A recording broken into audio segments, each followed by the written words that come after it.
আসসালামু আলাইকুম দর্শক বন্ধুরা, দেখতে পাচ্ছেন আপনারা নয়ারকান্দিকে নিরীহ কবরস্থান। কি সুন্দর মনোমুগ্ধকর একটা পরিবেশ আমাদের এই বাংলাদেশ, সবুজ শ্যামল সোনালী ফসলে ভরা। তাই কবিরা এই বাংলাদেশের সবুজ শ্যামল দেখে অনেক কবিতা তৈরি করেছে। তাই কবি জীবনানন্দ দাশ বলে গেছিল, আবার আসিবে ফিরে ধান ছিঁড়ে তীরে এই বাংলায়। এই যে একটা দেখতে পাচ্ছেন নয়ারকান্দি কেন্দ্রীয় কবরস্থান, এখানে অবশ্যই এখন কবর দেওয়া হয় না, কারণ চারদিকে পানি, শুধু পানি আর পানি। এই জায়গাটা একটু উঁচু করা লাগবে, এর জন্য শুধু পানি আর পানি, এই জন্য এখন এখানে কবর দেওয়া হয় না। তবে আশা করি খুব শীঘ্রই এই জায়গাটা উঁচু করা হবে। তাই এবং মানুষের শেষ আবাসস্থল হবে ঠিক এই জায়গা। আসলে মৃত্যুর কথা তো বলা যায় না, কার কখন মৃত্যু হবে। দেখতে পাচ্ছেন সুন্দর একটা খাল, পুকুরের পাশ দিয়ে সুন্দর একটা খাল বয়ে গেছে। আমি মনোমুগ্ধকর দেখে একটু হাঁটাহাঁটি করলাম ক্যামেরাম্যান রিয়াদের সাথে, এবং চারিদিকে তাকাচ্ছি আর মনোমুগ্ধকর পরিবেশ নিচ্ছি। কি সুন্দর আল্লাহর সৃষ্টি! তাই দেখে চারিদিকে শুধু পাখির ডাক আর পাখির ডাক। মানুষের নেই কোনো মানুষের কোলাহল, নেই কোনো শহরের মতো ইটপাথরের ঝামেলা, শুধু শান্তি আর শান্তি। গ্রাম বলতেই শান্তি। বেঁচে থাকার পর বেঁচে থাকার সময় গ্রামেই শান্তি। এই যে আবার আপনাদের সামনে নিয়ে আসলাম সেই খালটি। এই যে জায়গাটা দেখতে পাচ্ছেন, এখানে আমরা স্থানীয় লোকে যারা আসছি তারা সবাই বলে নাকি হাজির পুকুর পাড়, যদিও অনেক ভয়ঙ্কর নাকি। সবাই বলে যে হাজির পুকুর পাড় নাকি অনেক ভয়ঙ্কর। এই সে ভয়ঙ্কর জায়গা। এখানে নাকি আগে মানুষ মেরে মেরে পুঁতে রেখে দিত।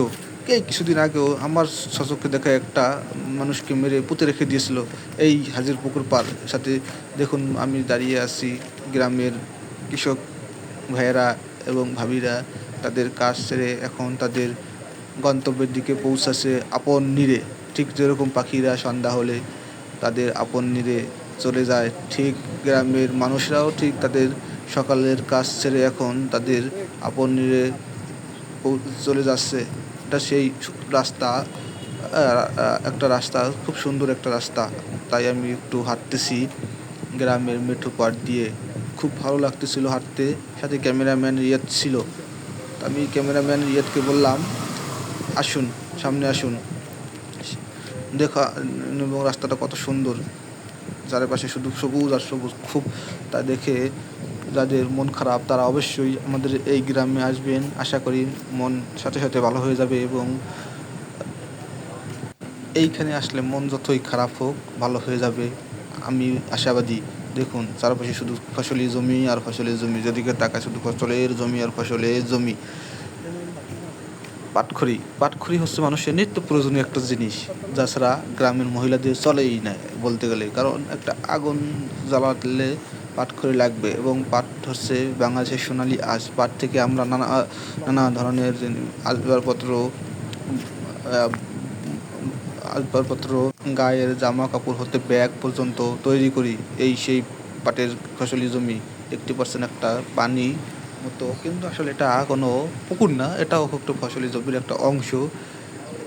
এটাকে দিয়ে নদীর এপার, মানে খালের এপার থেকে ওই পার সংযুক্ত করা। যত দূর যায় শুধু ফসলি জমি আর ফসলির জমি, সবুজ, চারিদিকে সবুজের ভরা ক্ষেত, সবুজে ভরা আমাদের এই বাংলাদেশ। এখন অবশ্য বর্ষার মৌসুম, তাই একটু পানি আর কি বেশি। যখন শীতকাল চলে আসবে তখন এটা দেখতে আরও সুন্দর লাগবে। খুব ভয়ঙ্কর একটা দৃশ্যের উপভোগ করলাম। খুব ভয় লাগতেছিল আমার, সাথে ছিল ক্যামেরাম্যান রিয়াদ। অনেক ভয় লাগতেছিল, তাই আস্তে স্লো হাঁটতেছি, যাতে করে আবার ভেঙে পড়ে না যাই। অনেক ভয় লাগতেছে, মনে ছিল কি না এই এখনই ভেঙে পড়ে যাবে, এরকম একটা ভয় লাগতেছিল দর্শক বন্ধুরা।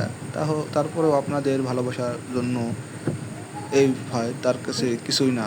এর থেকে আরও বড় কোনো ভয় আসলেও ইনশাল্লাহ আপনাদের ভালোবাসার কথা মনে করে এগিয়ে যেতে পারবো।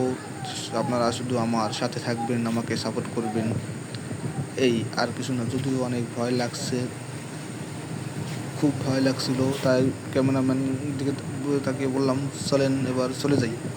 ক্যামেরাম্যান একটু নার্ভাস ছিল, তাই তাকে বারবার ডিরেকশন দিতেছিলাম, এদিকে না এদিকে হাঁটেন, এদিকে না এদিকে হাঁটেন। খুব ভয় লাগছিল, তাই আস্তে আস্তে হাঁটছিলাম। অনেক ভয় লাগতেছে। দর্শক বন্ধুরা, মানে অনেক পুরনো একটা সাঁকো, তো তাই খুব ভয় লাগছিল। মনে মনে ভাবছিলাম যে সাঁকোটি কি পার হতে পারবো কিনা, এবং উপরওয়ালার নাম স্মরণ করছিলাম।